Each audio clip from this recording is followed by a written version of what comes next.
Vadodara corporation દ્વારા સંચાલિત કારેલીબાગ ખાતે આવેલ સ્વિમિંગ પુલમાં ગ્રીન પાણી અને ગંદકીથી ત્રસ્ત થઈ રહેલા સ્વિમરોએ આજે વિરોધ પ્રદર્શન કરીને ભારે હોબાળો મચાવ્યો હતો.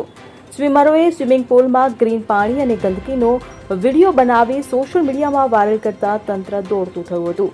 આ અંગે નગરપાલિકાના ટુરિસ્ટ ઓફિસરે જણાવ્યું હતું કે 2 ફિલ્ટરેશન મોટર પૈકી એક મોટર ખરાબ થઈ જવાને કારણે આ સ્થિતિ સર્જાય છે. આજે સાંજ સુધીમાં સ્વિમિંગ પુલના પાણી અને ગંદકીનો પ્રશ્ન હલ થઈ જશે.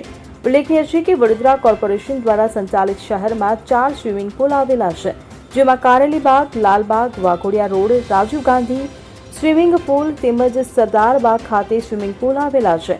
આ 4 સ્વિમિંગ પુલ પૈકી કારેલીબાગ સ્વિમિંગ પુલમાં ગુરુવાર સાંજથી 2 ફિલ્ટરેશન મોટર પૈકી એક મોટરનું વાઇનિંગ બળી જવાને કારણે સ્વિમિંગ પુલના પાણી ગ્રીન થઈ ગયું હતું, જેના કારણે આજે સવારે સ્વિમિંગ માટે આવેલા ખાસ કરીને સિનિયર સિટીઝન દ્વારા ભારે હોબાળો મચાવવામાં આવ્યો હતો.